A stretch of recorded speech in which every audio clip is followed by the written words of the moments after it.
watching Reason and Theology Live. The show concentrates on theological topics, historical matters, and philosophical problems with content ranging from introductory material to in-depth examinations.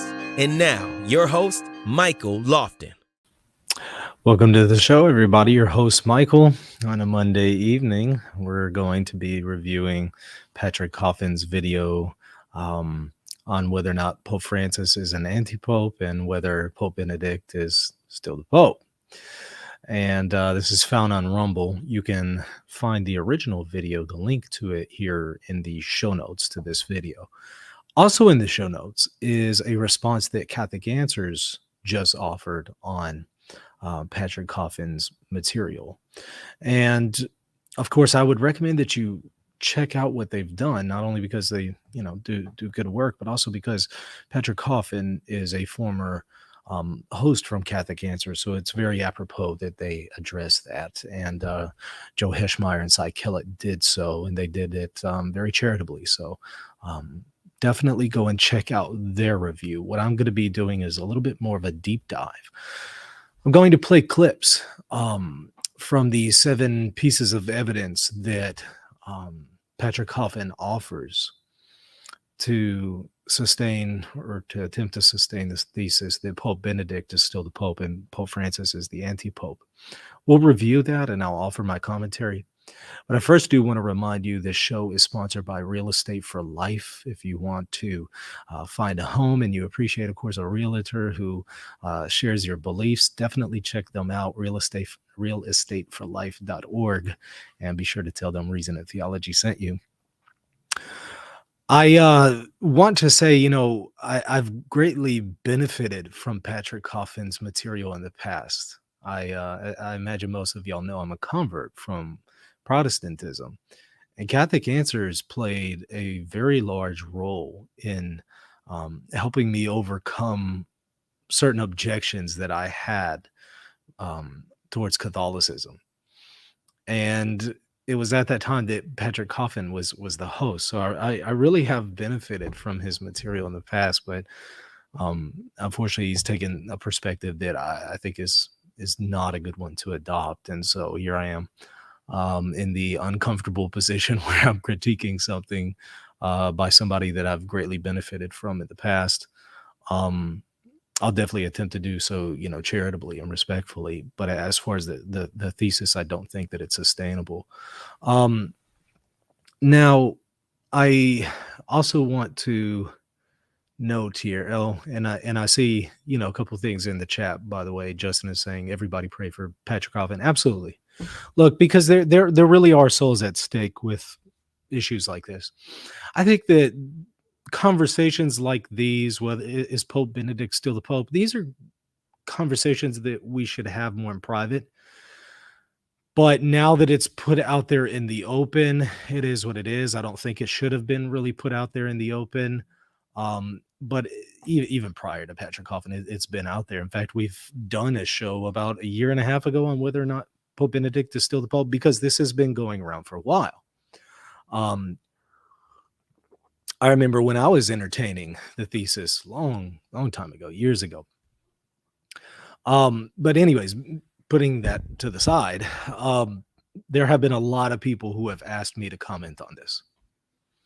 And I was happy to just kind of wait for Catholic Answers to put something out and just refer people to Catholic Answers. But people are still asking me, go ahead and do some additional commentary. And I suppose I don't see any harm in that. So I'll do that. But as I said, definitely check out their video. And this will kind of be just a supplement to it. Michael Balmer raises a good point here. I know the papacy has created a lot of confusion, but goodness sakes, people be losing their mind with this kind of talk of anti-pope. People be losing their mind. I'm not sympathetic to the thesis that Benedict XVI is still Pope. I don't think that it has any real merit to it. I am sympathetic to people who become exhausted with the crisis in the Catholic Church and feel that they're forced to resort to adopting positions like this. I mean, I'm sympathetic to what they're going through because I've been through it myself, but I don't think that the position that's being adopted here is helpful. And I think that it's just adding further to the confusion and the crisis in the Catholic Church. All right, let's go ahead and start here. This is the 5-minute, 50-second mark. I'm going to share my screen. Also share the audio. Let's see. I have to look around the camera here. Sorry. All right. I think that's pretty large. Before I actually, talk about the first piece of evidence that you see here on the screen that Patrick Coffin raises, let me maybe talk about some of the other points that he mentions prior to the 5-minute mark. They're not enough for me to play a clip of, but I suppose they're worth briefly addressing. He mentions that Pope Francis is the Antipope at 1 minute 26 seconds, which you can also clearly see that in the title of the show. So there is no dispute on what position he adopts here. And by the way, I see Lofton's Byzantine pit bull acting up. How did you know he's a pit bull? Did I say that on the show? He is a pit bull. He's a big one too. good 75 pounds. But yeah, that's him out there. He's probably barking at the local cat who comes around and tries to get some of his food. So anyways, it's clear he adopts the position that Pope Francis is an anti-pope, but he believes that Pope Benedict fills the papal see. So he's not a sedevacantist. He believes that Pope Benedict is still Pope. He does mention a comment at the 1 minute 38-second mark where he believes that Pope Francis is a dress rehearsal for the Antichrist. I don't think comments like that are very helpful. I think they, again, add further to scandals in the church. I remember when I used to believe that, though. I used to believe the same thing and said things to that extent that he's a foreshadowing of the Antichrist. This is back in 2015. So, I mean, Coffin is way late to the game. I was saying that way back then. And I've had I've clearly changed my position on that. I've learned a lot since then. And I don't think that that's the helpful approach to make comments like that, especially publicly. So I would caution others to maybe avoid using such terms. Does that mean that Pope Francis is a great pope and exercises the papal ministry well? Not necessarily. I'm not necessarily saying that he exercises the papal ministry very well. I'm not necessarily saying he's a great pope. But I think that we need to be careful to make comments like that. I think that just causes more scandal, and it's also not true. Aside from the sense that anytime we sin, that's a foreshadowing, if you will, a dress rehearsal for the Antichrist. All right. So he mentions at the 2 minute and 18-second mark, and he's going to mention it later on in the video too, that there's ample precedent for this in history, ample precedent for occasions where, somebody is an anti-pope. And the problem with this idea is that, to my knowledge, there actually hasn't been any precedent for this, because this is not a case where you have one guy claiming to be the pope who isn't the pope, he's an anti-pope, and another guy claiming to be a pope who really is the pope. That's not the case here. What's actually going on is a pope resigned. He does not claim to be the pope anymore. And somebody else who does claim to be the pope is claiming to be the pope. To my knowledge, that hasn't happened before in Catholic history. I don't know that for certain, but I don't know of any case where a pope has resigned and people, especially laity, claim that the resigned pope is still the pope. I'm not aware of that happening in history, so I don't believe there's historical precedence for this. All right, let's go ahead and move on. You can see clearly on your screen there the first thesis, or first piece of evidence, I should say, to support his thesis. He says Pope Emeritus is confusing as a term and has no precedent. You know what else doesn't have any precedent? The position that Patrick Coffin is adopting. It's incredibly novel. The position that Coffin adopts is the idea that the papacy has been bifurcated and that the Pope has resigned the ministry of the papacy. Pope Benedict has resigned the ministry of the papacy, but not the office. I mean, talk about novelty. Talk about something without precedent. I mean, could you be more novel than that?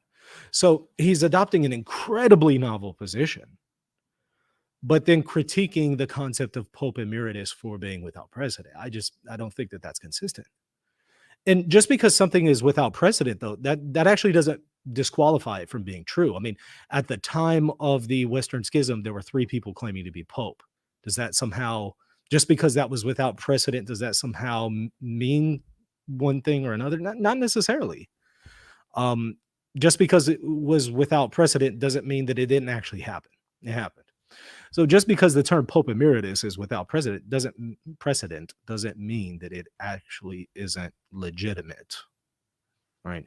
It doesn't really follow, and it's incredibly inconsistent because the novelty here, much more than Pope Benedict calling himself Pope Emeritus and wearing a white cassock, even more novel than that is the idea that a pope who says that he renounces the See of Peter and that the See of Peter is going to be vacant to still claim that he is somehow in the See of Peter.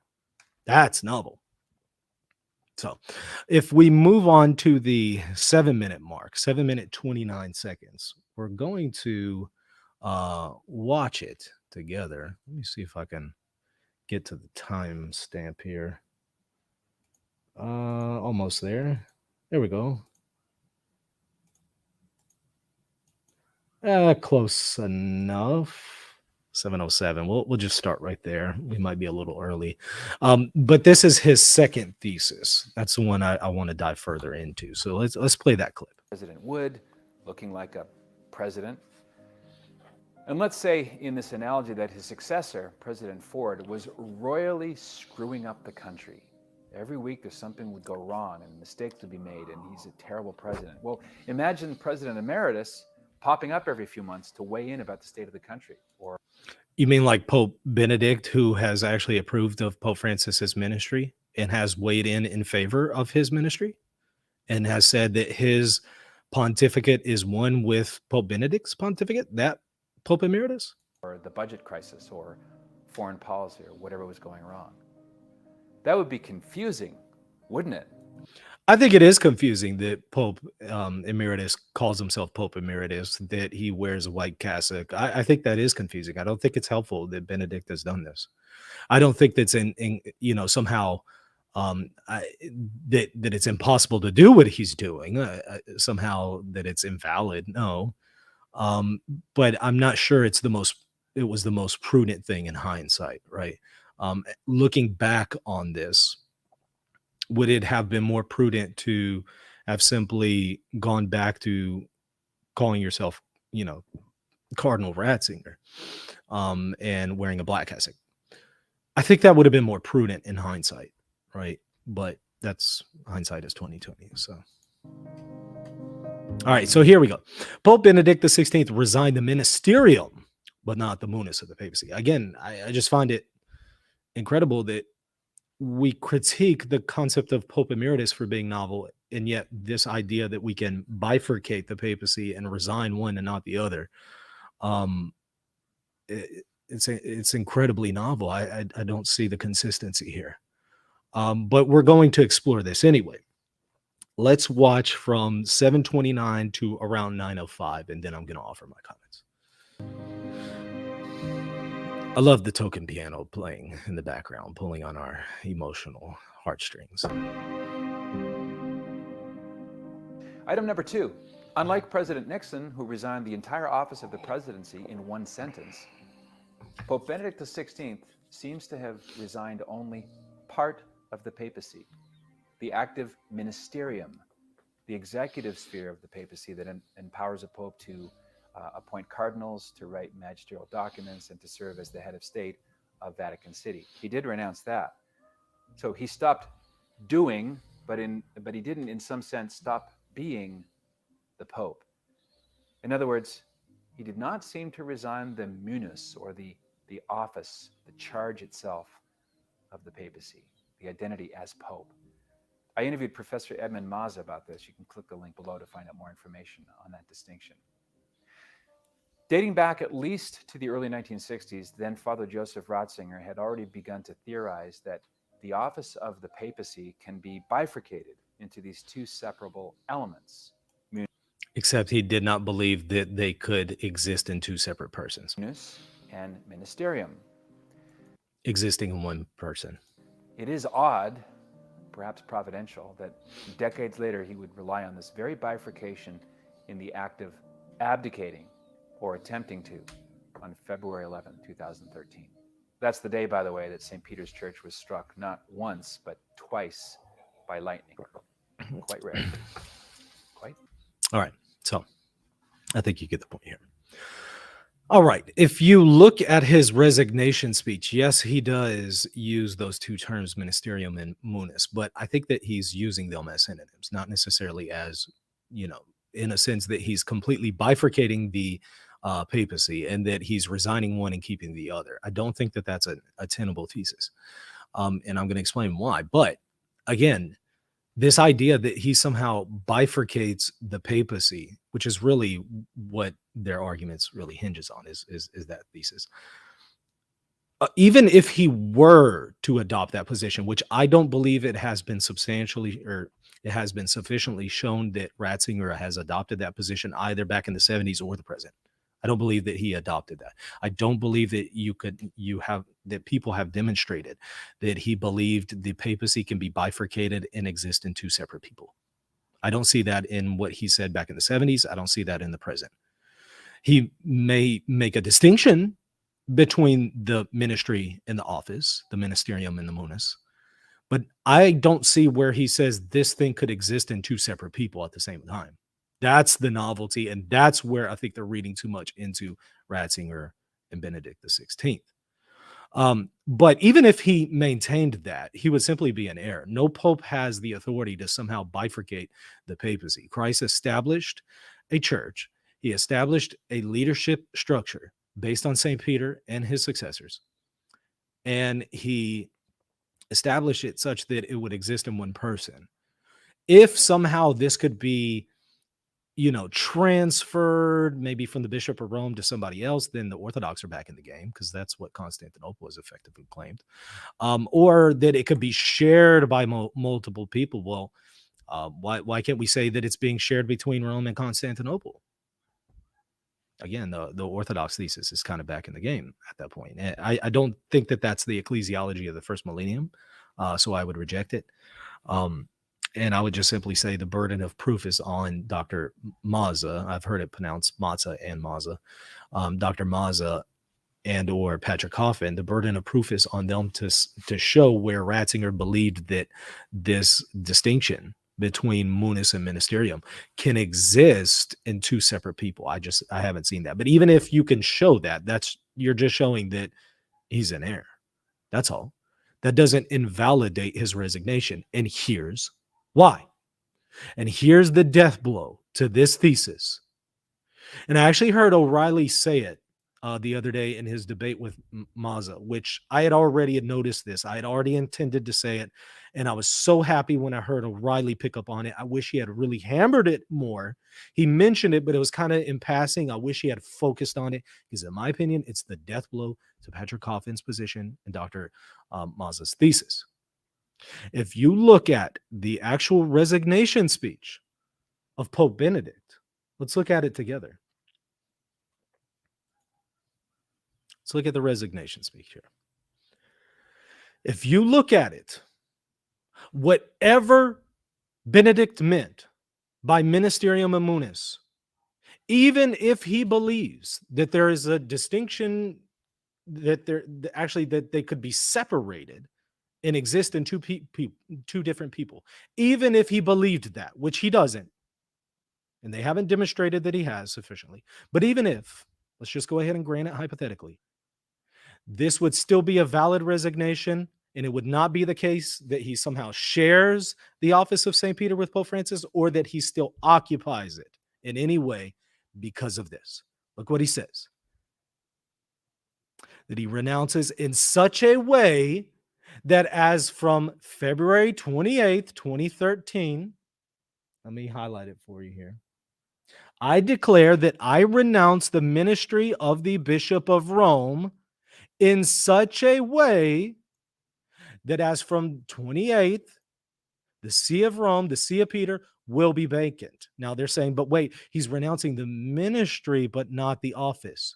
Wait, he says the See will be vacant, not still partially filled, not still filled by him in some partial way.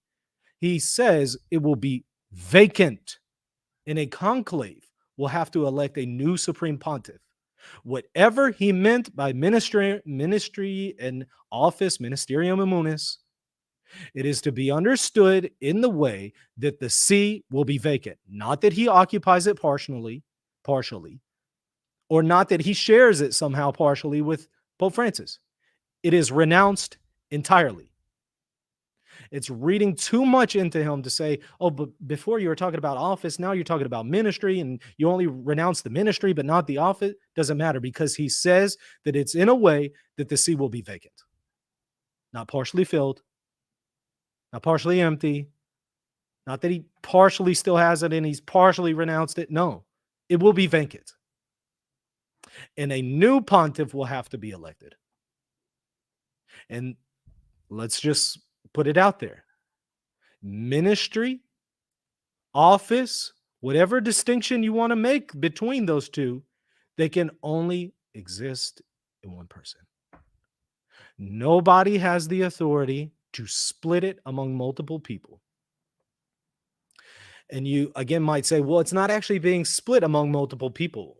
You know, Benedict actually just still occupies the whole thing. He was just mistaken that he thought that this thing could be bifurcated, and he only renounced part, therefore it's faulty. It's not faulty. This is not a faulty resignation, because here's what's required from canon law. It's not this that he has to have a perfect knowledge or understanding of the papacy in order to actually resign. What's required by canon law, I believe it's canon 338. Well, in fact, we'll pull it up together. That way I'm not speculating. Let's read it together. Canon law 338.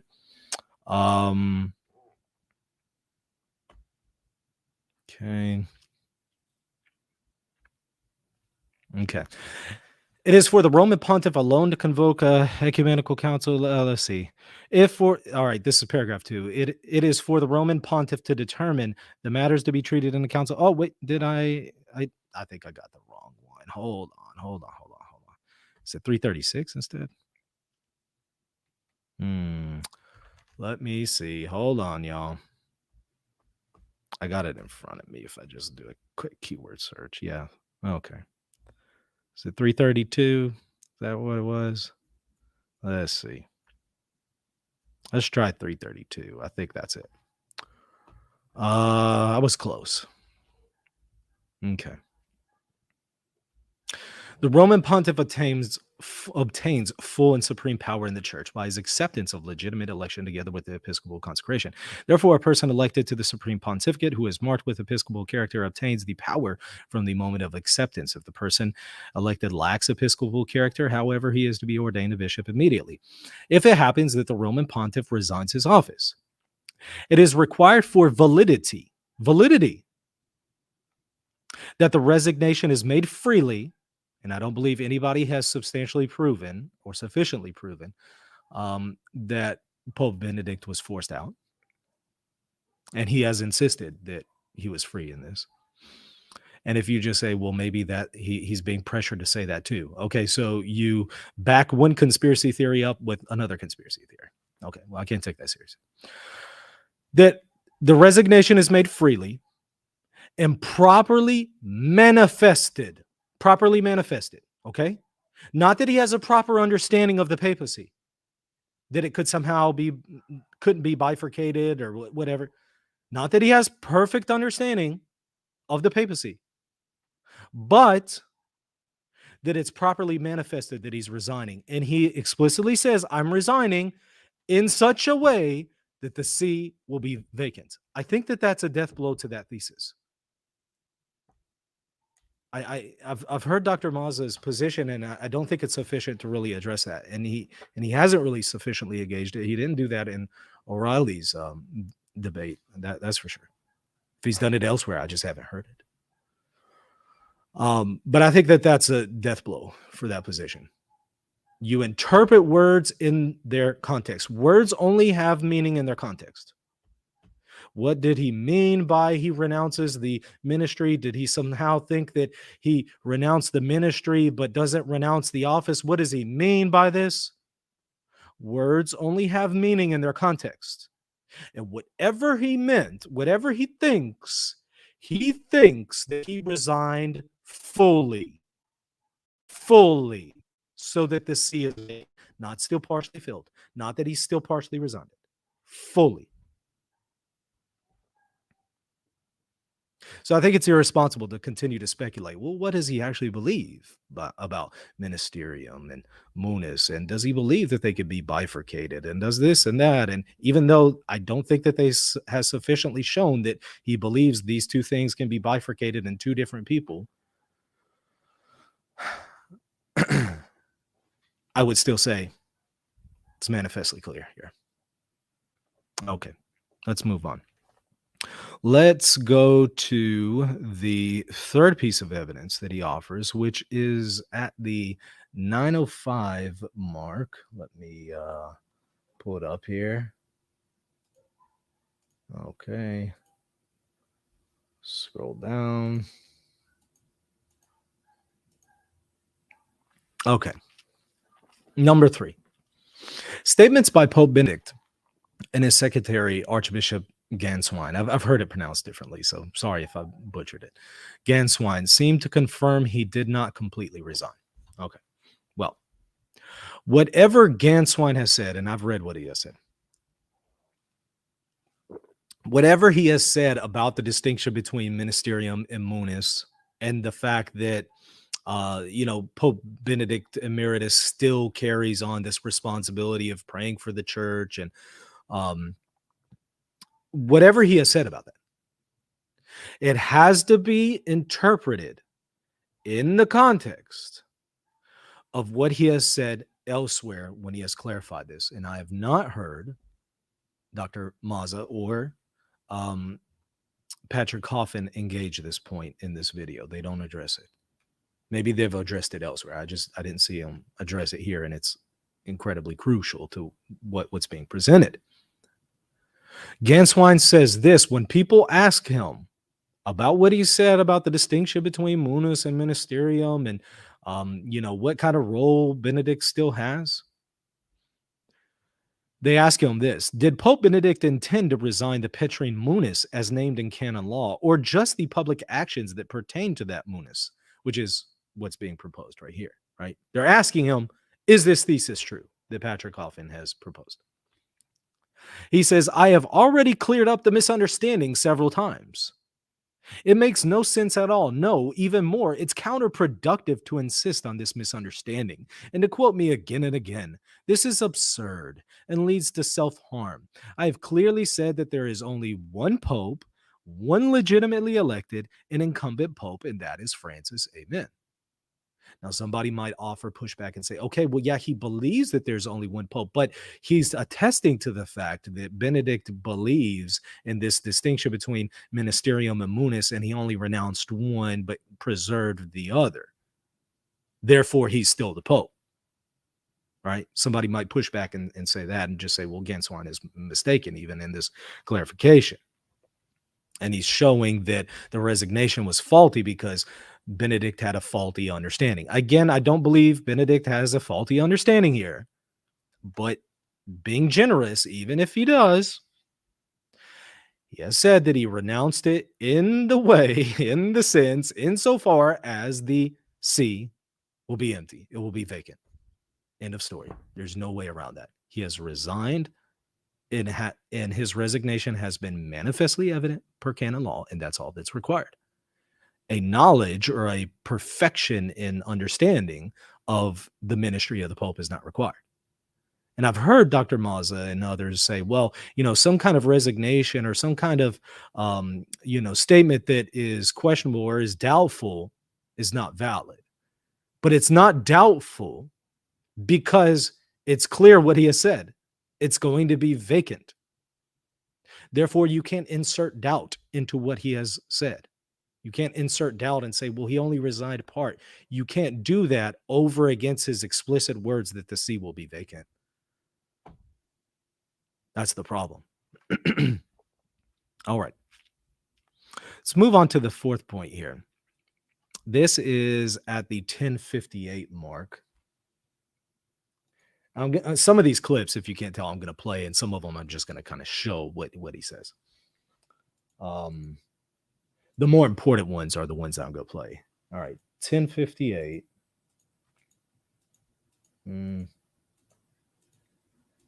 I'm close. All right, that's close enough. Let's go ahead and watch the clip.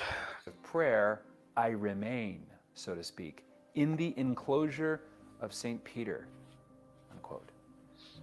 If you're confused, you're not alone.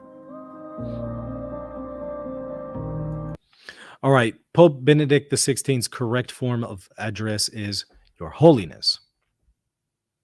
Well, I'm not going to spend a lot of time on this. I'm just going to assert that this is honorary. All right. And I think that it begs the question to say that it means more than that.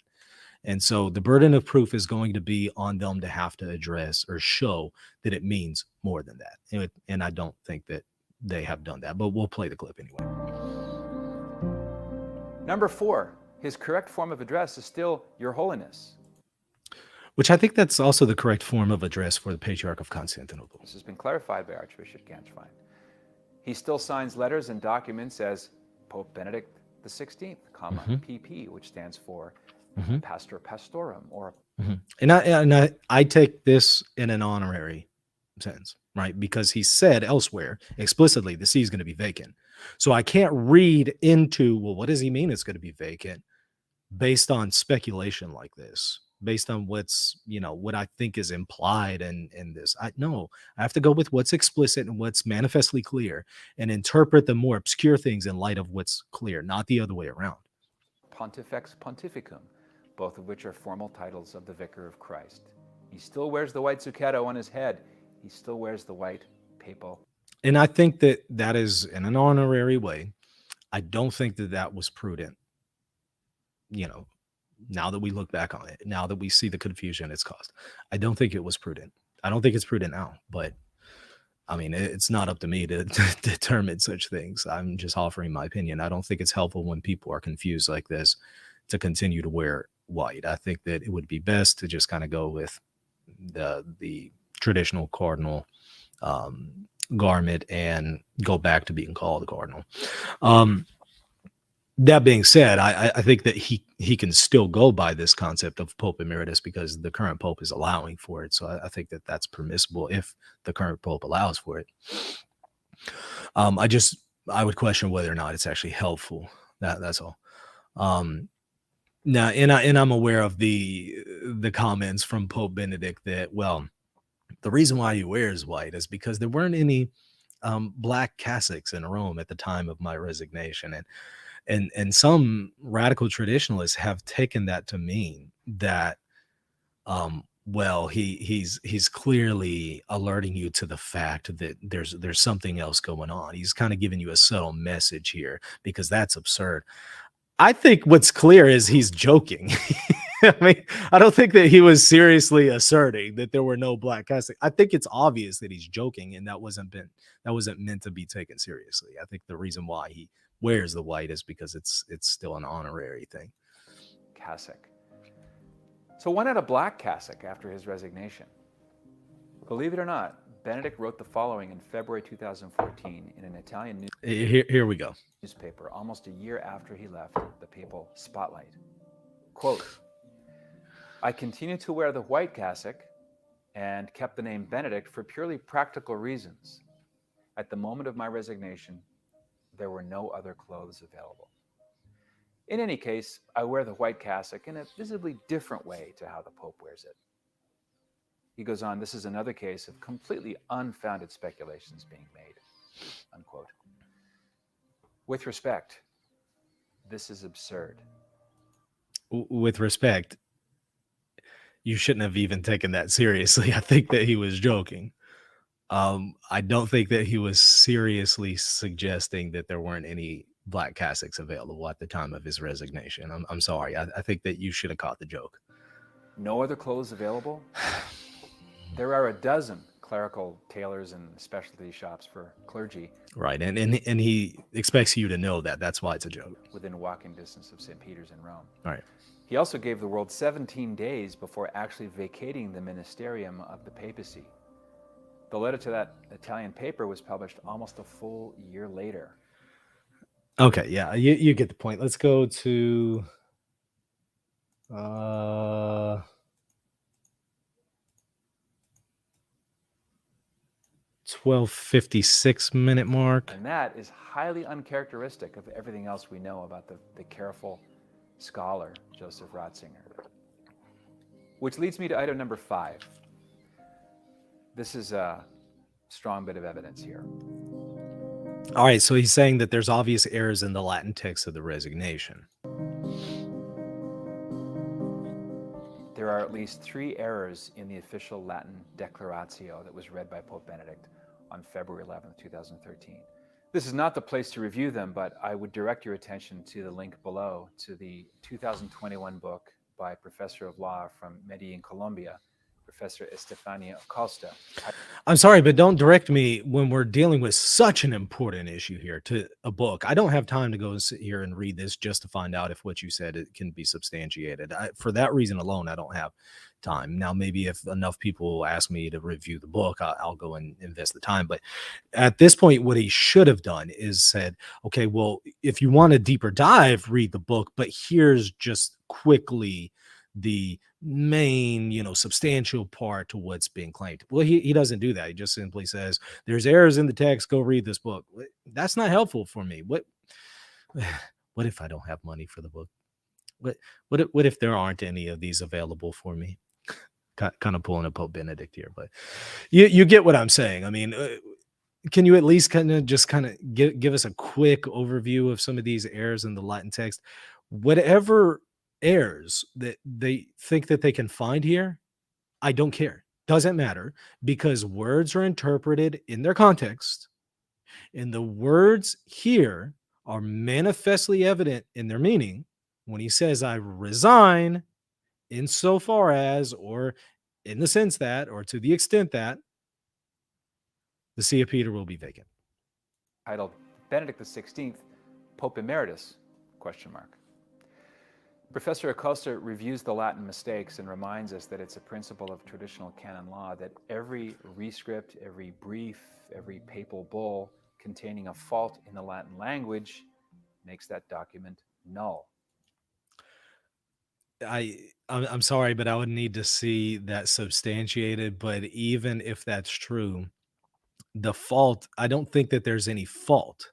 I think the intention and the resignation is manifestly evident when he says the see will be vacant. I don't see a way around that. I think that that's clear, and that overrides any concerns that there might be elsewhere, any speculations about fault. I don't think that there's any fault elsewhere. But I would need to see specifics. I would need to see specific arguments on what they believe is a fault, and then substantiate the claim that if there's any kind of fault, it's somehow null and void, which even then, if you were to somehow point to that, I'm just simply going to point to the universal and peaceful acceptance of his resignation and Pope Francis's election, which I know he addresses here in a little bit. In fact, I think that's coming up next. So we'll dive into that next. He starts on that at the 14:05 minute. Yeah, there we go. All right.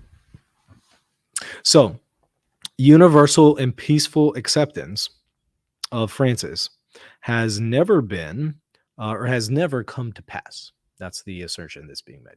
The number of leaders who don't accept the validity of the Bergoglio papacy grows around the world. Now, this reality. Okay. He's saying that there are a lot of people who don't accept the validity of his election. That's irrelevant to what's being said. I don't think that Coffin, respectfully, I don't think he understands what is meant by universal peaceful acceptance. Universal peaceful acceptance what is meant by that is at the moment of his election, or at that time, right around that time, not necessarily way later, right? People growing later in their doubts about Pope Francis, that's way after the fact. It's not retroactive. It's at the time, was he universally and peacefully accepted? And if you reject that, if you think that that is problematic, well, I think that that's going to lead to greater issues on other people and whether or not they were elected pope. But I'll say that what we're talking about is at the time of their elevation to the pontificate, were they universally and peacefully accepted? It's kind of like, in order to have a valid marriage, you have to not have any impediments at the moment of the marriage, right? In the Latin rite, at the moment of the exchange of marital vows, right? There can't be some kind of impediment like an intention to contracept, okay? Or being forced to marry the person.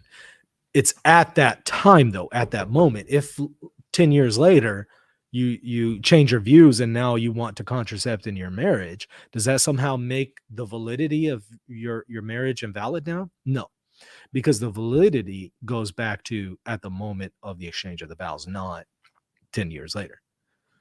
Again, universal and peaceful acceptance is at that time that Pope Francis was accepted by the church and elevated to the pontificate. It's not 10 years later when people are concerned about some things that he's saying. Contradicts the other canonical principle known as Pacifica Universalis Ecclesiae Adhesio, unquote. I know it's a mouthful. It really means a universal, peaceful acceptance by the church that a papal election is legitimate. Now, there are good and sincere Catholics that hold to this, and they say that this principle contradicts the idea that Benedict's abdication was not valid because it was peacefully and universally accepted.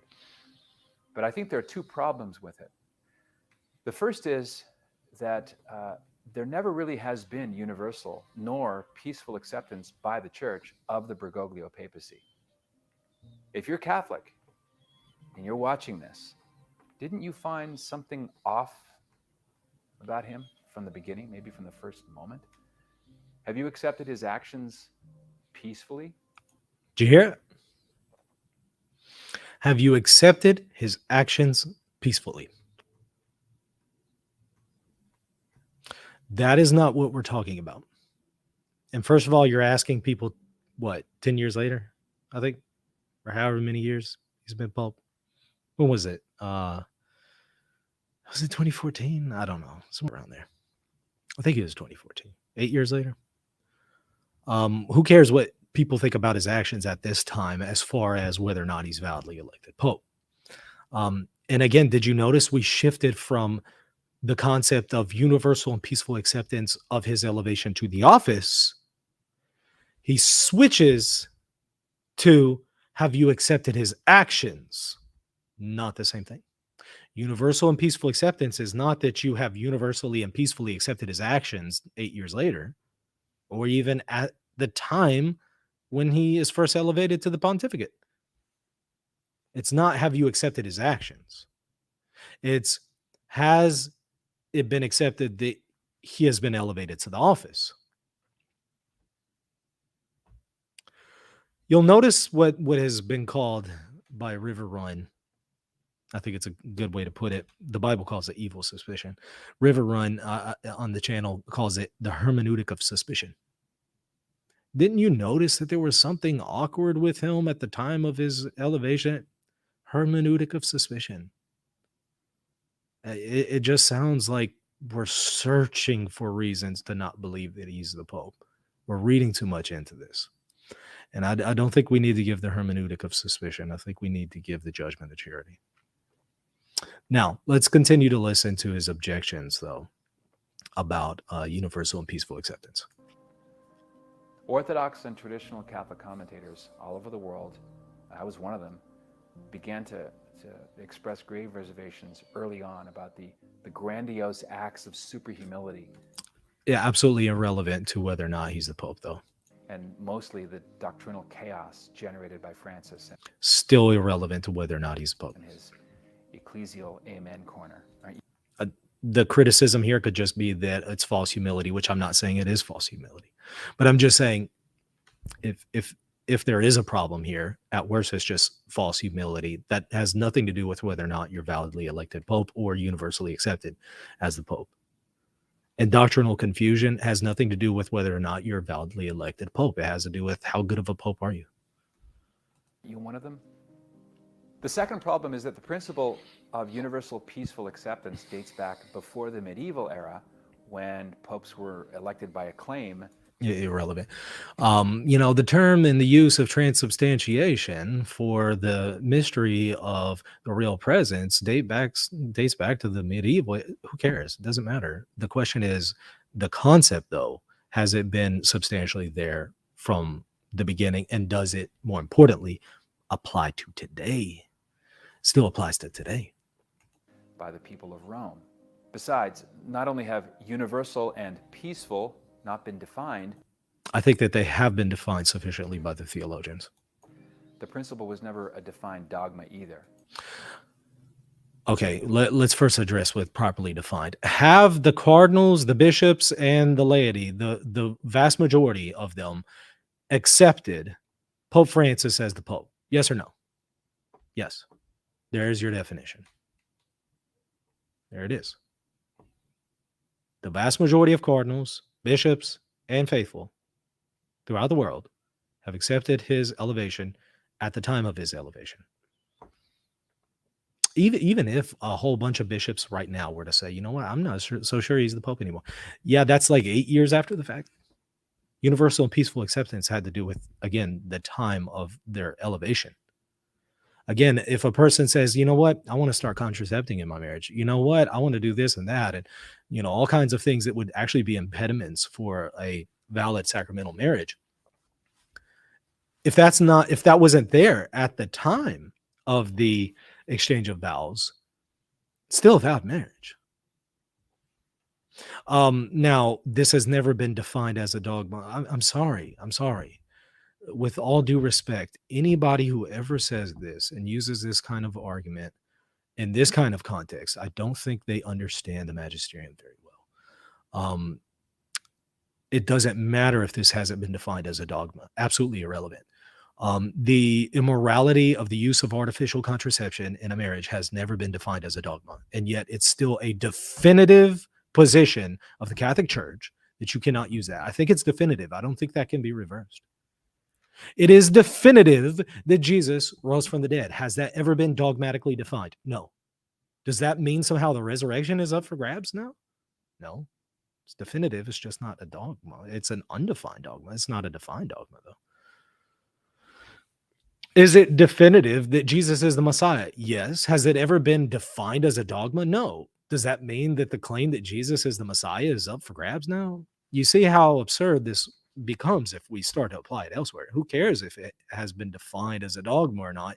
The question is, has this been consistently taught by the theologians? And if it is, that is an indication that this is a definitive teaching of the church. One of the ways that you can determine that something is taught by the ordinary and universal magisterium is by looking to the consensus of the theologians. This is one of the arguments that I would use against those who say that we could somehow reverse the decision of Paul VI in Humanae Vitae on artificial contraception. I would say, look, this is unanimous. At the very least, prior to this time, substantially, this was unanimously the position that theologians took. Yes, I understand there's been some developments in the way it's expressed in the last century. Sure, I get that, but I'm just talking about substantially.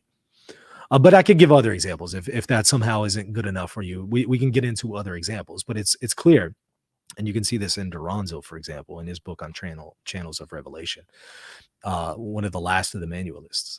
He notes and rightly notes that a consensus among the theologians is going to be one of the indicators that something has been proposed definitively by the ordinary and universal magisterium.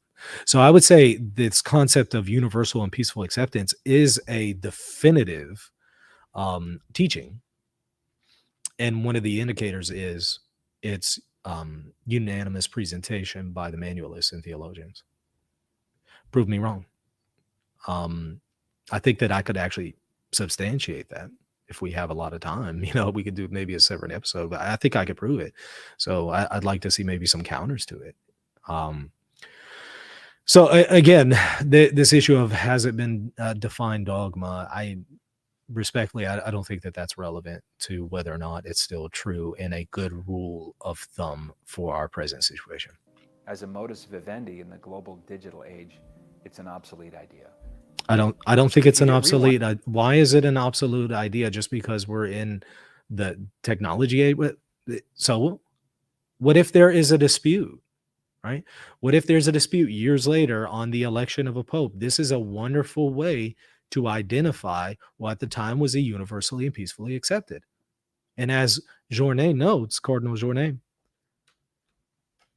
whatever defects there are in the election of a Roman pontiff, whatever defects there are, even canonical defects, whatever defects there are, and I don't believe that there were any in the case of Pope Francis, but let's just pretend that there were. He notes it heals in the root any defects, universal and peaceful acceptance, so that even if he wasn't canonically elevated, the fact that the church has accepted him is sufficient. Why? Why is the question? You want to know why?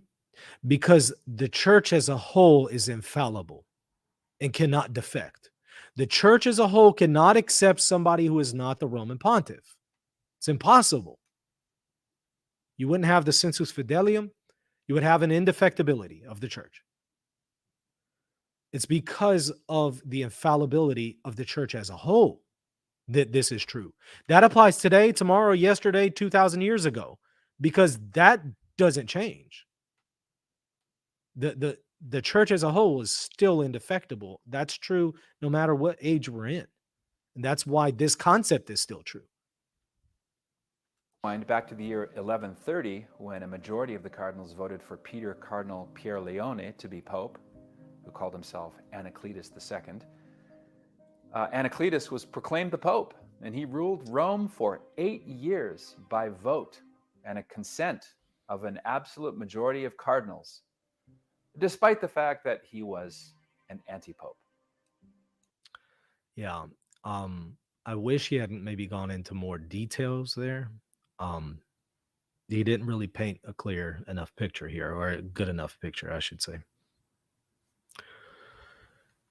There was somebody else elected prior to Anacletus II, Innocent II. He was elected, and then a group of cardinals elected Anacletus II.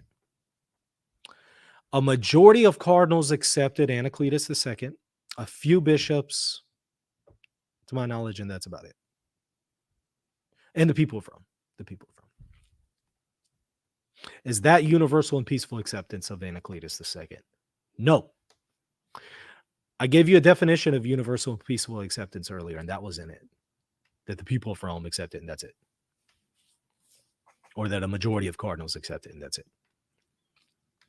I said majority of cardinals, majority of bishops, and a majority of faithful. And in fact, we have much more than that. All cardinals, to my knowledge, accept Pope Francis. And you might have almost all bishops, maybe just a few, maybe you can count them on one hand at this point, that actually think that Pope Francis isn't the Pope, and who are actual, bishops in the Catholic Church. Faithful? I don't even think that this is popular among the faithful, this idea of that Pope Francis is still the Pope. I know it gets a lot of visibility on social media right now, but I don't think it's that popular. And again, that would be right now. The question is, what was it at the time of his actual election? right? Was he universally and peacefully accepted by the majority of cardinals, bishops, and faithful at the time? Yes. Okay, then it's been met. Is the case of Anacletus the same? No.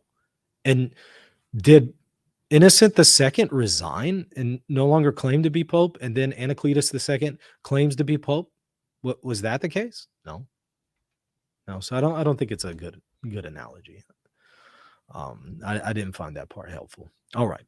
So let's see here. Let's move on to well, let me take a quick break here, and then we will pick it up with more. We're going to go to the 7th. I think that's the last one, but that's the most important one. So stay tuned, because to me, that's the strongest. His 7th argument is the strongest that he has, and I'm going to show why he's dead wrong on it. But let's take a quick break here.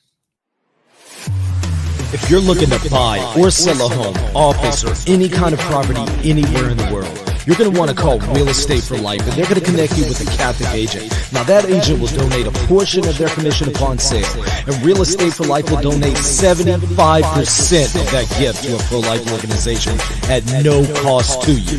Call Real Estate for Life at 1-877-LIFE-US1 or text them 248-431-1440. If you care about the pro-life cause, call them now.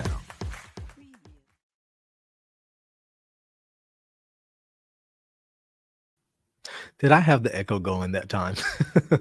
I forgot that if I play stuff, ads like this, and I have my share screen still going, it's going to have an echo effect. Sorry about that.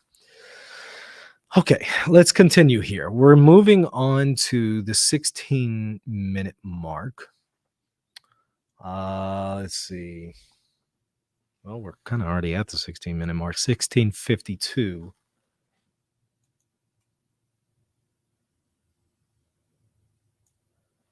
Close enough. God, St. Vincent repented and joined St. Catherine of Siena in supporting the real Pope, Urban VI, in Rome. He's talking about how faithful Catholics can be,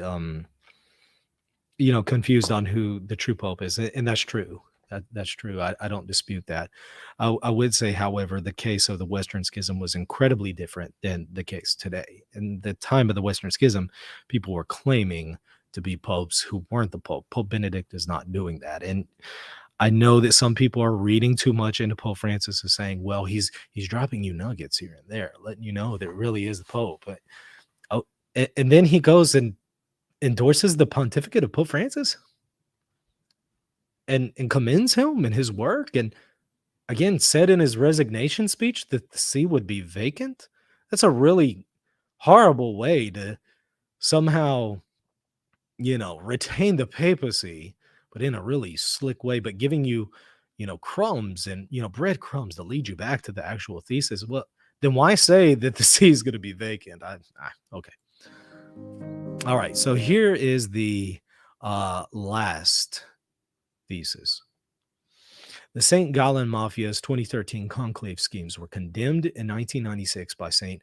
John Paul II. So the idea is that this group of people conspired to elect Pope Francis, and they did so prior to the conclave.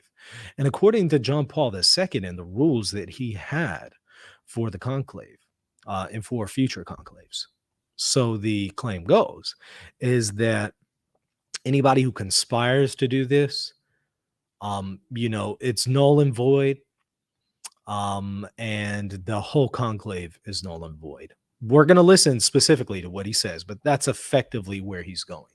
I think that's his strongest argument. I also think it is strongly refuted, or could be strongly refuted, and I'm going to attempt to do so. All right, so here we go.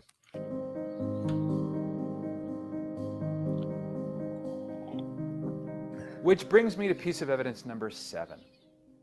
This has not to do with Benedict, but to do with the canonically illegal behavior of the St. Gallen Mafia cardinals in conspiring to vote in their man from Buenos Aires in 2013 invalidates the conclave. Okay, that's the claim. That's not at all true or substantiated by what John Paul II actually says. but that's the claim. These left-wing modernist ideologues with red hats schmoozed, politicked, and covertly strategized to make sure that Cardinal Bergoglio would be elected Pope. You know what?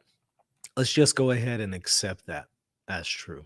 I think we could offer some pushback on it, but let's just go ahead. I'm aware of what Daniels and others said. Let's just go ahead and accept it for the moment, for argument's sake. They didn't hide what they did. In a moment, I'm going to mention where they brag about it. There's just one little problem. Pope St. John Paul II anticipated schemers like this and conspirators, and he wrote an apostolic constitution in 1996 titled Universi Dominici Gregis.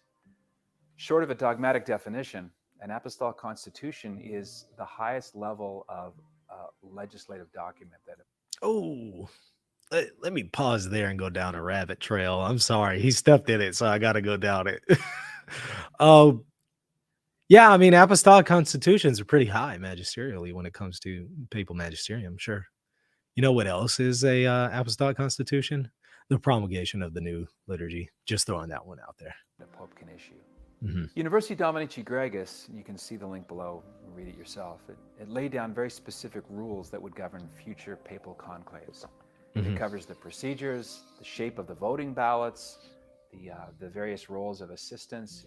Some of which has been modified, but the parts that he's going to talk about are substantially intact to my knowledge. Including provided for sick and infirm cardinals who would be voting, but who wouldn't be in the Sistine Chapel on the day of the vote.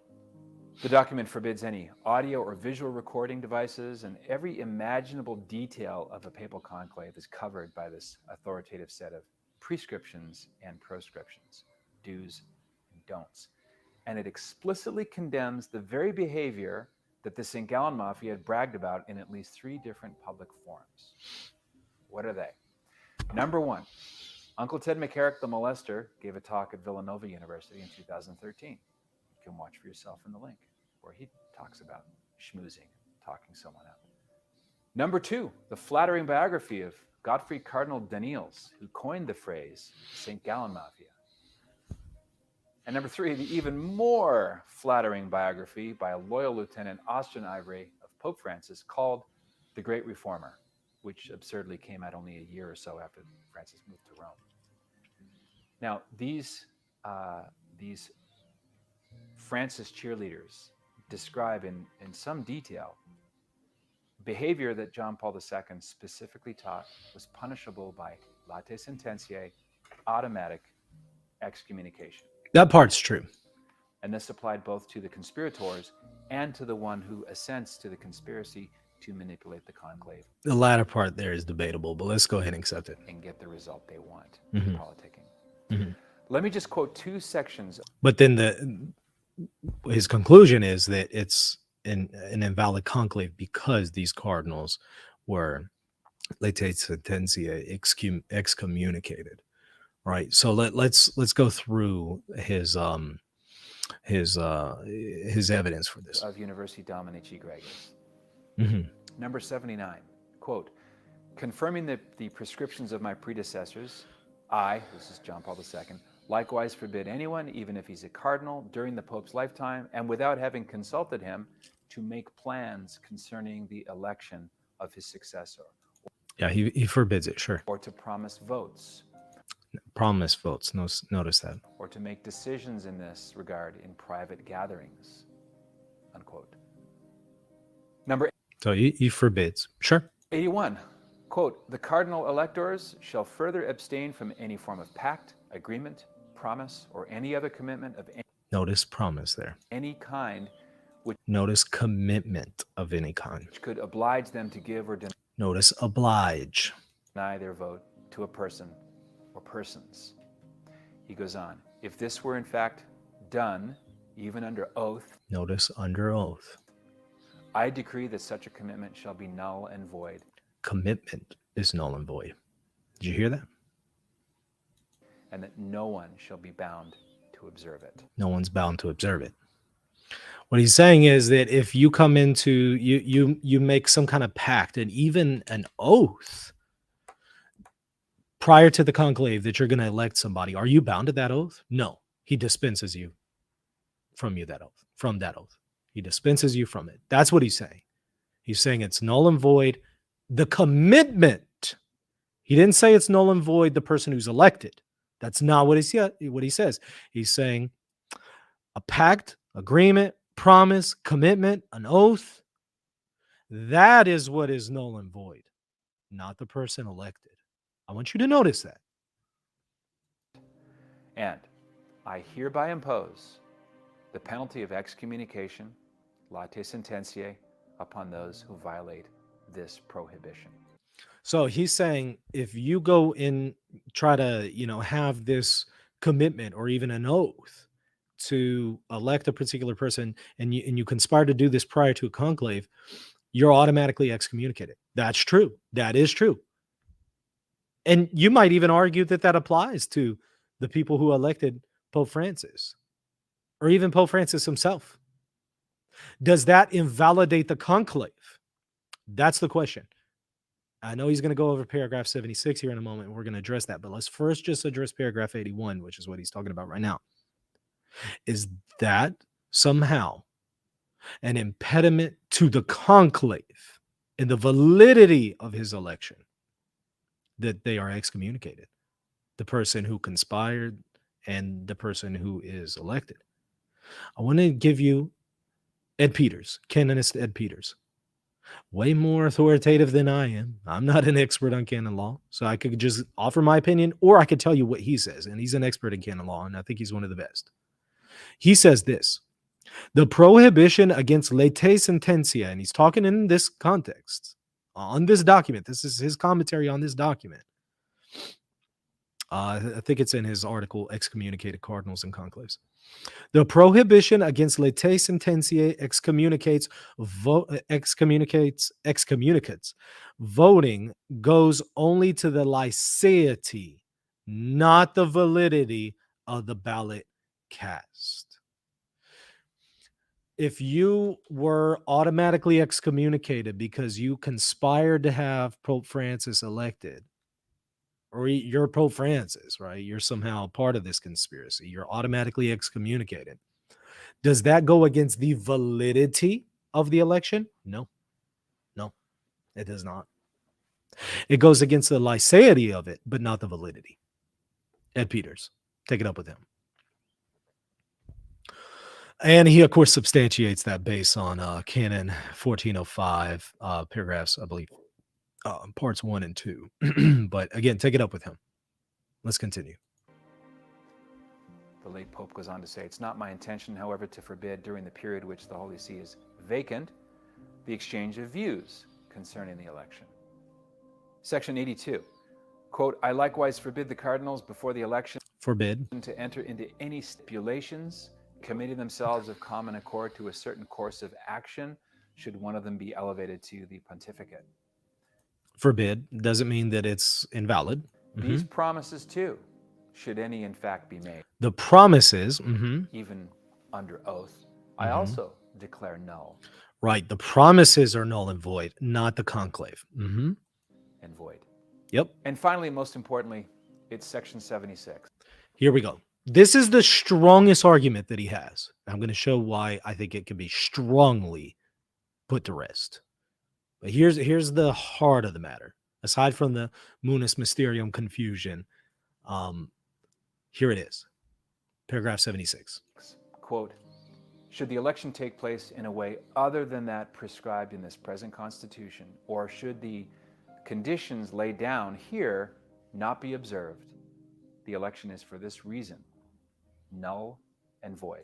You hear it? Now, the election is null and void if the prescriptions laid out here aren't observed. And he had just read to us 81, where if they're conspiring, that commitment's null and void and they're late sententia. So does that now mean, well, they didn't follow the rules of this, so therefore the conclave is null and void? You see the argument? It's his strongest argument. Here's why it doesn't work. He just quoted paragraph 76. Let's read it again. Paragraph 76. Should the election taken place in a way other than that prescribed in the present constitution, or should the conditions laid down here not be observed? What is he talking about? Prescriptions in the constitution, conditions. He's talking about what he has spoken up until paragraph 76 that involves the ballots. The way in which the conclave is done, the ballots are done. That's what he's talking about, the prescriptions and conditions for that. And if that's not followed, it's null and void. It's only later on in paragraph 81 that he talks about an automatic excommunication for people who are conspiring. This is not in that context. Paragraph 81 with the cardinals being excommunicated is after this. So what he's talking about, prescriptions and conditions in this, has to be the stuff that precedes it, which again has to do with the ballot and how he's elected, right? Not necessarily if somebody is conspiring. He addresses that later on. But you'll notice there in paragraph 81, when he's talking about cardinals who are conspiring, he doesn't say the election is null and void. He says they're automatically excommunicated. And Dr. Peters well notes that that would then go against the licity of the election, not the validity.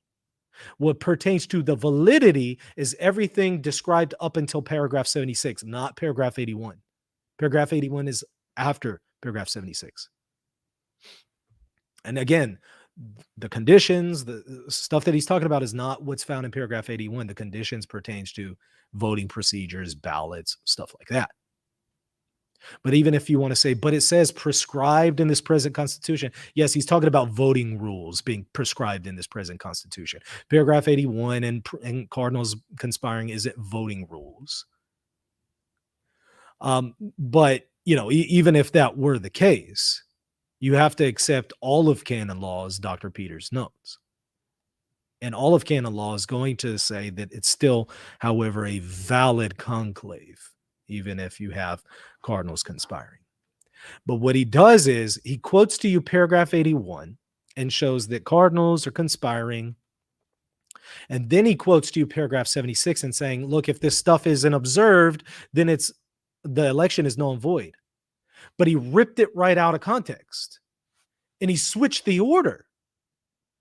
The order is first the prescriptions and the conditions described so far up until paragraph 76.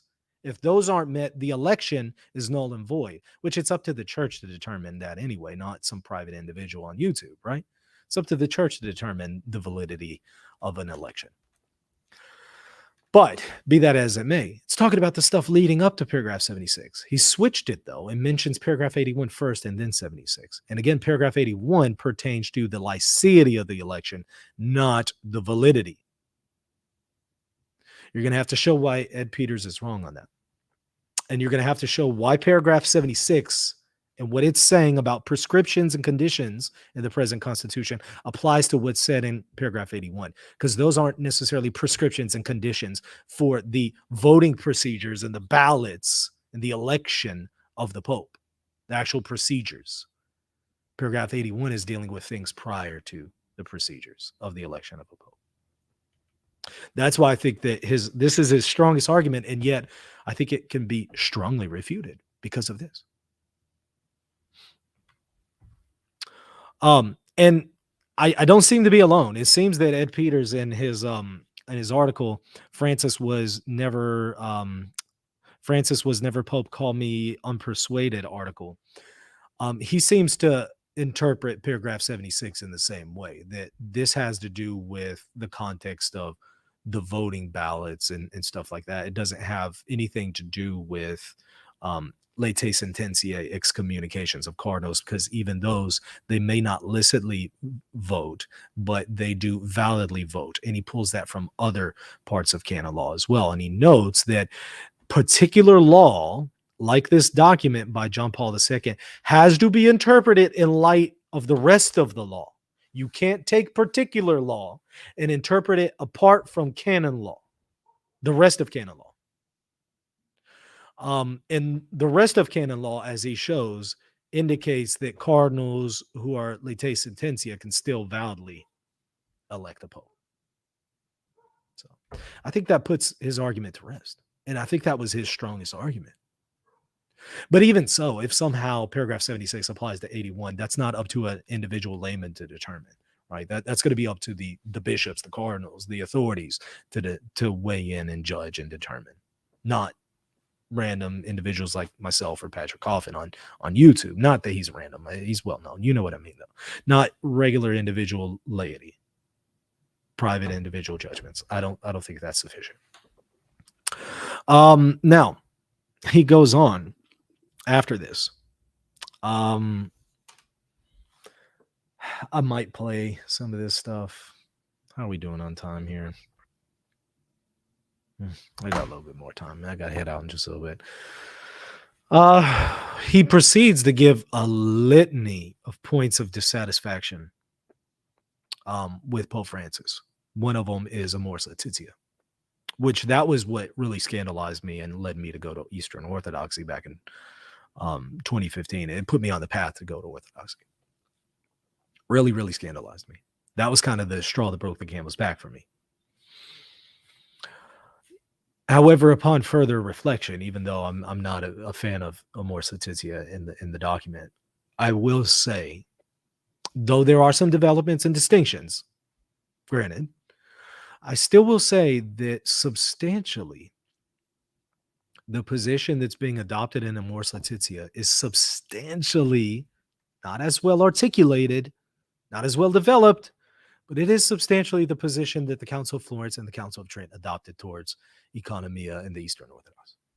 I know you don't like to hear that, but I've already showed that in previous videos. Maybe go watch the videos that we've done on the Council of Trent and the indissolubility of marriage. Did it intend to exclude the concept of economia?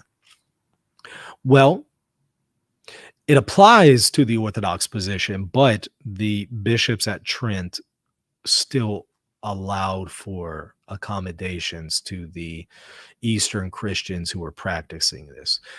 Trent basically, and Florence, same thing, but especially Trent, they're opposed to the concept of divorce and remarriage as understood by the Orthodox. Trent is opposed to it. But what Trent wants to do is it wants to say it's wrong objectively, but we're still going to allow for this in particular cases, hoping that in due time the Orthodox are going to phase this out, right? So it's not going to, this isn't a permanent solution, but it's kind of a temporary position that we're going to adopt, hoping that eventually the Orthodox are going to phase this thing out. But until then, we're going to tolerate it, but we don't accept it doctrinally. There's some developments though to Amoris Laetitia. It is that, but it is developed a little bit further because it starts to go into mitigating circumstances and whether or not a person is actually in mortal sin and whether or not a person who is objectively in this condition can still receive the sacraments in some cases. But I mean, that was definitely the position that Trent was adopting insofar as they're going to say it's wrong, but we're still going to communicate some of these Eastern Christians as a temporary solution until this thing is phased out in the East. So if you have a problem with Amoris Laetitia, I understand it, but that tension that you see between practice and doctrine is present at Florence and Trent. So you're going to have a tough time making sense of Florence and Trent if you're going to say that, you know, Pope Francis is just way out of field or way off the mark for Amoris Laetitia. You're going to have to say the same thing for Florence and Trent. And maybe you want to adopt that position. Maybe you do. Okay. All right. But don't use that to say that he's not the Pope. Right. And that's not going to be sufficient any more than Trent wasn't a valid ecumenical council.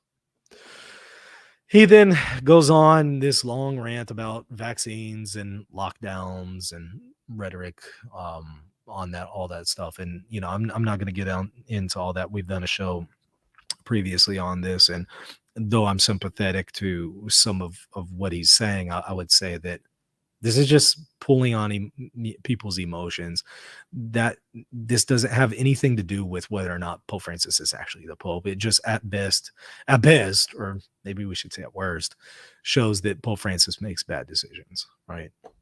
That's all. It doesn't speak to whether or not he's validly elected Pope.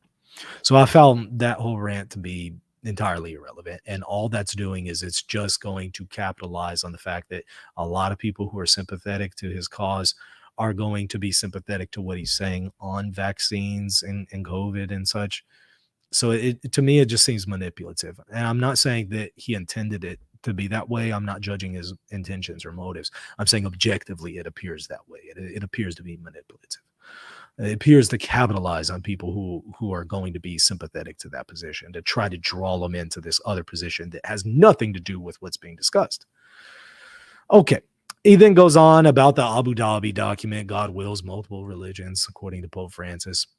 Look, I thought Archbishop Schneider put that one to rest when he asked Pope Francis about it. I think it was clear this pertains to God's consequent will, not his antecedent will. I thought that was clear. What you can fault Pope Francis for is not being clear. I think you can fault him for that, absolutely. But as I've shown previously in other shows, and I'm going to continue to argue, but that same fault of not being clear goes back to really the earliest memories of Christianity. We have ecumenical councils that weren't clear enough on some things. And we had to call other ecumenical councils because of it, to clean up the mess of previous ecumenical councils because they weren't sufficiently clear. I'm thinking here about Constantinople II in relation to Chalcedon, for example, or Constantinople I in relation to Nicaea I on the deity of the Holy Spirit, right? So, yeah, it's a problem not being clear enough. Sure, I'll grant that. That doesn't mean that somebody isn't validly Pope any more than Nicaea I isn't a valid ecumenical council because it wasn't sufficiently clear on this or that, right? Sure, we should be as clear as possible, but that doesn't mean that something isn't a valid ecumenical council because it's not as clear as it should have been, or somebody's not a pope because they're not as clear as they should have been. It just means that they're not very good at what they do at worst, right? And I'm not saying Nicaea was bad at what it did. No, Nicaea did very good on the whole, although there were a lot of problems with its reception. I understand that, but for what it did in speaking on the deity of the Holy Spirit, it did very well. But for what it didn't speak about, the deity of Jesus. For what it didn't speak about, however, was the deity of the Holy Spirit. Did it do a good enough job there? No, it didn't. But that doesn't have anything to do with whether or not Pope Francis is a validly elected pope. It just means that there's aspects to his papacy that we can criticize. He goes on to then talk about, and this is from the 26 mark. The 26-minute mark. He talks about pagan idol with the Pachamama ceremony. I personally believe the garden ceremony was scandalous insofar as it gave the wrong impression. It was incredibly imprudent. It was very scandalous. I mean, we see this after the fact, right? 2020 is hindsight, but I think that there may have been enough there for Pope Francis to maybe call this thing off. But then we would have to ask a question: how much of this did he know in advance? But I think it's fair to say, okay, I think this thing, he knew enough to call this thing off and to say it would be imprudent. But whatever. I do think it was scandalous. I do think it was imprudent. I think it was also in very bad taste. But was it pagan worship? What took place in the Vatican gardens? I hear it all the time. I hear it from Orthodox who use the same stuff to say that, Catholicism has defected from the faith because you have a pope that worships idols. So you hear this from all over, and this just plays right into their hands. The difficulty with that, however, is the person who presented the image to Pope Francis calls it Our Lady of the Amazon. That's not Pachamama. She calls it Our Lady of the Amazon, which is the Virgin Mary. You might say that's in really bad taste. It's a horrible depiction of the Virgin Mary. I'd agree with you. Why couldn't we use an icon of the Virgin Mary? That would have been way better. It was in horrible taste.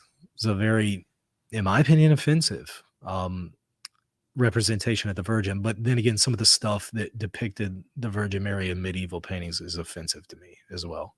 And I'm talking about, I'm not going to talk about it. There's some stuff in our medieval Latin history that is offensive. and I don't think was in good taste. But you can criticize that on those grounds, but you can't say that these people were intending to worship a pagan idol. They were intending to venerate the Virgin Mary. Idolatry ultimately is an intention, right? Because you can't say idolatry is just merely bowing, because we bow to icons, right? So merely bowing is not idolatry.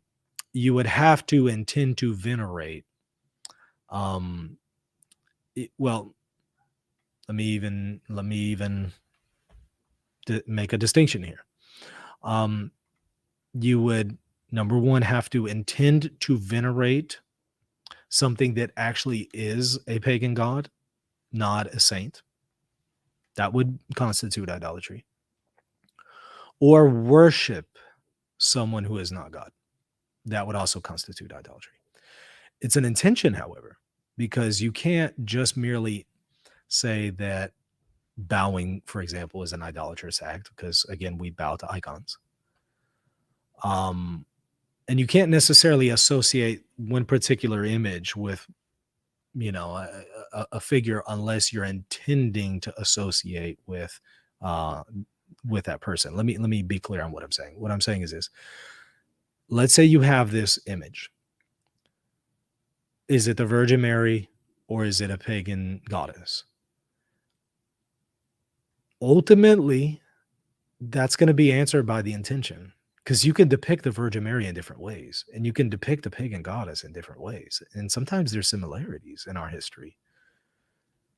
So ultimately, at the end of the day, the question is, what did you intend by that image? Did they intend to venerate and depict a pagan deity? I can't say that they did when they explicitly say Our Lady of the Amazon. I have to take them at their word. I can't assume something over against what they actually say, right? So if maybe some of the people in the Vatican gardens intended to venerate someone other than the Virgin Mary, that would be idolatry, sure. But all I can go on is what they actually said. That's all I can go based on. And they said Our Lady of the Amazon, so I have to take them at their word. They intended to venerate the Virgin Mary. It looks bad. It's scandalous for that reason. It's imprudent because it looks like something it's not. It's bad taste. You can criticize it for those reasons, but I don't think that you can just immediately assume it's a pagan idol. Not over against what they actually say. So I didn't find that accusation to be helpful. He then goes on at minute 26 and 8 seconds to 26:30. He talks about Pope Francis torpedoing the Latin Mass. First of all, he hasn't torpedoed the Latin Mass. I'm not in favor of the document, as I've noted before. He hasn't torpedoed the Latin Mass, though. Let's represent things accurately. And in fact, let me pull up that clip since it's only 1 minute. Let's watch what he actually says, and then I will critique it. It's the 26 mark. Let's see.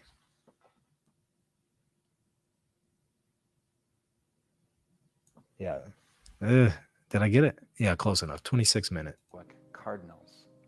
And they have to explain why he would, in the Vatican Gardens and in St. Peter's Church, lead the worship of an ugly pagan idol. Again, that's reading too much into Pope Francis, and that was uncharitable and incredibly irresponsible. I think that is a grave sin as well. And I'm not judging his particular subjective status before God, because he may not have known that was a grave sin. I'm talking about Patrick Coffin. He might not have full knowledge or full consent, especially full knowledge, right? So I'm not judging the state of his soul and saying he's not in a state of grace or something because of this. That's not what I'm saying. I'm judging the act. This was a gravely immoral act to make this claim about Pope Francis. And that is worthy of, in my opinion, of going to confession. Anybody who repeats this kind of stuff, and I have before, and I've gone to confession for that, because I've been shown that I was wrong. I was shown that I was wrong on the matter by the fact that the video and audio says Our Lady of the Amazon. Because of that, you can't say that he actually led idolatry, because the video and audio says he led veneration of Our Lady of the Amazon. So to say otherwise is to grossly malign the Holy Father and accuse him of idolatry insufficiently. It's a very serious matter. /demon. Look, I agree that the gods of the nations are demons according to scripture. I agree. But again, what did they intend to depict with that image? Did they intend to depict a pagan god, or did they intend to depict the Virgin Mary? I think we know the answer. They also have to explain why a real pope would torpedo one of the most powerful sources of holiness and doctrinal and prayerful clarity. Is he implying that objectively speaking, the Reformed liturgy is not an equal source of grace? I've refuted that, previously in other videos. I'll have to link to it here in the show notes. But that's a thesis that a lot of rad trads maintain. It's not just Coffin, but a lot of guys maintain that, and I think that that's untenable. You could say that subjectively speaking, there's a lot of bad Novus Ordos, and subjectively speaking, you might not be as well suited or disposed to being open to God's grace while you're there because of these other liturgical abuses that are taking place there. You could say that, but objectively speaking, the same amount of grace is offered to you in the Reformed liturgy, the Novus Ordo, as it is in the the preconciliar liturgy. The same amount of grace is offered. Objectively. Again, you might be more disposed to one over the other, but again, objectively speaking, the same amount of grace is offered. And it's an untenable position to say that there's a distinction there in the amount of grace that you would receive. So that part troubled me, but torpedo the Latin Mass. Let's talk about that. The traditional Latin Mass by issuing Traditionis Custodes in July 2021, and its follow-up Responsa ad Dubia. Did he torpedo the Latin Mass? No, he has not. I've done multiple shows on Traditionis Custodes. Just type in Michael Lofton, Traditionis Custodes, it comes up. He didn't torpedo the Latin Mass. I do think that we can criticize the document, but not on those grounds. He didn't torpedo the Latin Mass. He's not offering us somehow less grace, because the same amount of grace is offered in the Reformed liturgy. He's not destroying one rite and replacing it with another, because it's still the same rite.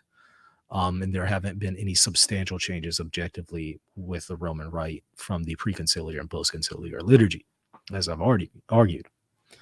But as I've again argued, I have criticized Traditionis Custodes on grounds that, number one, it's really, I'm not sure it's good timing.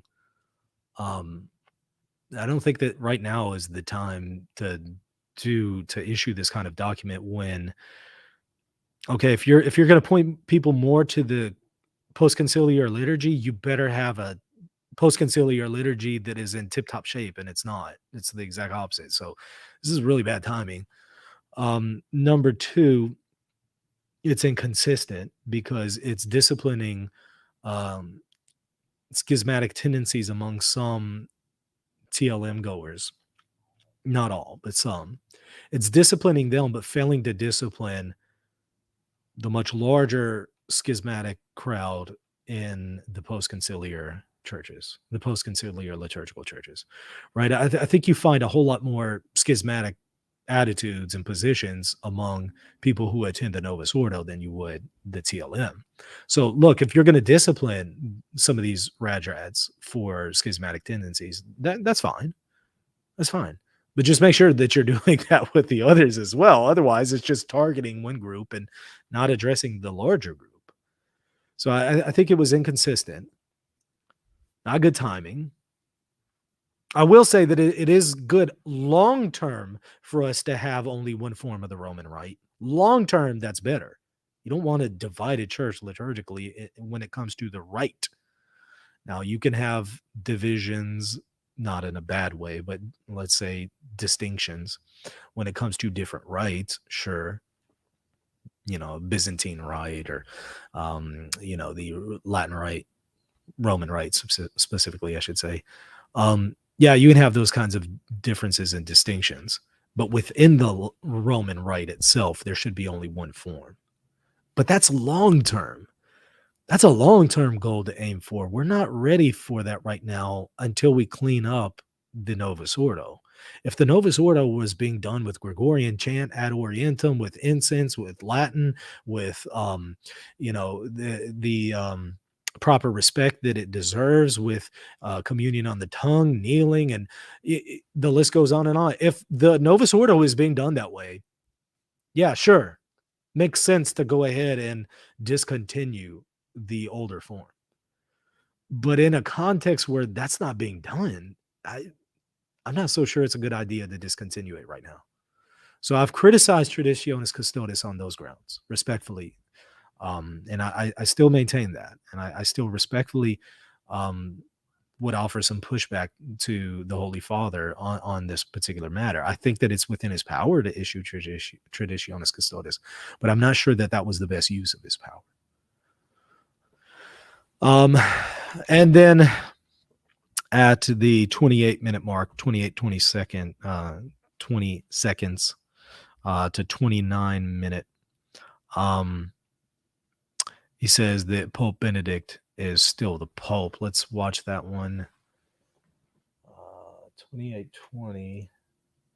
Okay, let's watch it. Pope Benedict XVI is a wise and holy man who, in the end, really didn't want to be Pope. He repeatedly asked John Paul II to allow him to retire when he was the prefect of the Congregation for the Doctrine of the Faith. John Paul II always said no, and then he got elected to be the Pope as an elderly man. And in his very first homily as the Roman pontiff, Benedict asked for prayers that he might not flee out of fear of the wolves. You remember that? Mm-hmm. Did that catch your attention? Mm-hmm. It got my attention. Mm-hmm. Think about it. Maybe he didn't flee the wolves. Maybe he outfoxed them. By saying that I resign insofar as the see will be vacant? That's outfoxing them? I'm sorry, I can't take that seriously. That's ridiculous. No, it's reading too much into him. If you're just trying to outfox them, how about you don't actually resign? How about that? How about address them while you're still Pope? There are way better ways to outfox them.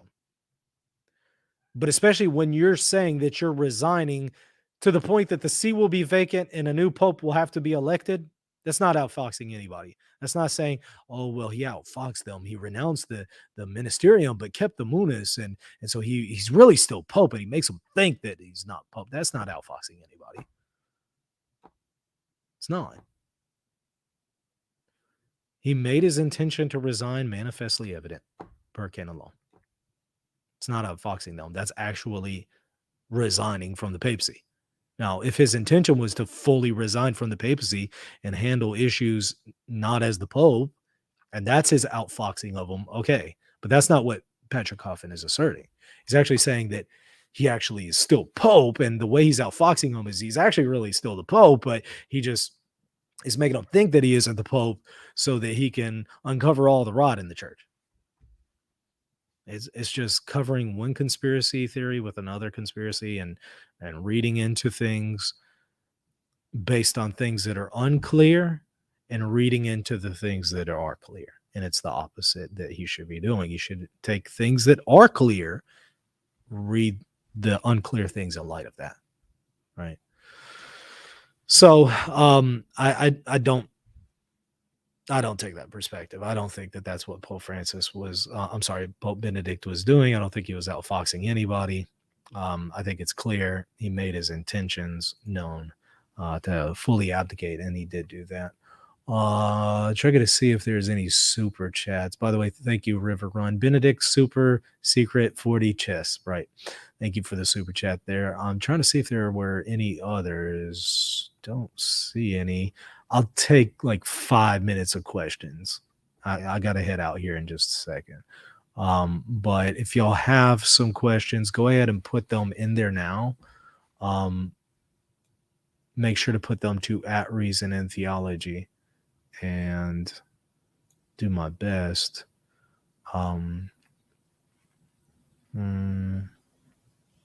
Let's see. I'm not seeing any questions. I'm seeing just comments. Give it just a second here.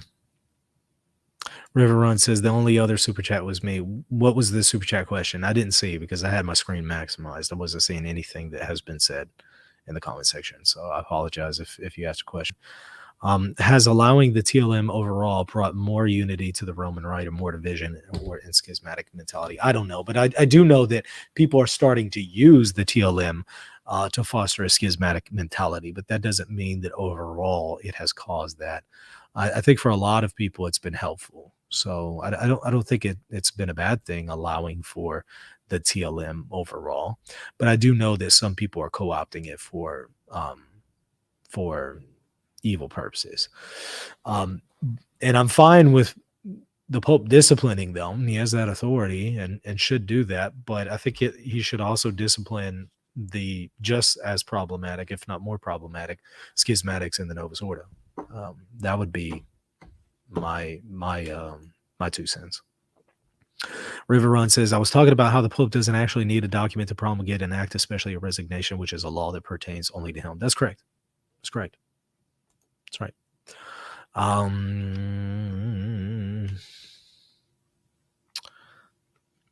Who's my Valentine? My wife. Let's see. In fact, that's why I got to get going here. I'm about to go on a date, so I'm about to head out here. Try to beat the crowd. I imagine, some of the restaurants are going to be pretty full, so I'm gonna try to get to them before it gets too packed. Last question, and then I'm gonna head out. I've noticed lots of angry trads on the state of the church, but very few people in adoration chapels. Any thoughts? Yeah, I think that you're correct. I think we need to focus more on our prayer, our life of prayer, our life in Christ, our holiness, our sanctity. Stop feeding yourself nonstop news about scandals in the church. It's fine to be informed. It's another thing to nonstop feed yourself this stuff. It's going to be destructive to your soul. Feed yourself prayer, right? Feed yourself that. And yeah, be aware occasionally of what's going on so that you can be prepared to address it. Sure. Don't stick your head in the sand. Yeah. But don't just live on a diet of nothing but subjecting yourself to people's reports about this or that that's happening in the church. Half the time, it's a distortion of what actually happened. Sometimes it's accurate, but then you don't want to live on a diet of that, right? All right. So we'll go ahead and end it there. And I appreciate y'all watching. Let me know if y'all want me to address another topic in the future. Just email it to reasonandtheology@gmail.com. I'd be happy to, review a video or address another topic that y'all really feel is important. This was one that I did because so many people have asked me to address it, specifically this particular video. So I went ahead and did it. But y'all also go and check out Catholic Answers and their video that they just dropped on this as well with Joe Heschmeyer and Cy Kellett. They both tackled this, and it was done well and charitably. And it came from the people that it needs to come from the most, and that is Catholic Answers, because obviously Coffin used to be a host there. So it was most fitting that they address it. All right. So go and check it out, and y'all have a great Valentine's, and God bless. And don't forget, of course, to subscribe to this channel if you haven't already. Check me out, patreon.com/Reason and Theology if you want to support me. And you can now become a member of the channel. You get extra perks, priority comments, all kinds of good stuff. So check that out and make sure to join if you're so inclined. All right, we'll see y'all later. God bless. If you're looking to buy or sell a home, office, or any kind of property anywhere in the world, you're going to want to call Real Estate for Life, and they're going to connect you with a Catholic agent. Now, that agent will donate a portion of their commission upon sale, and Real Estate for Life will donate 75% of that gift to a pro-life organization at no cost to you. Call Real Estate for Life at 1-877-LIFE-US1 or text them 248-431-1440. If you care about the pro-life cause, call them.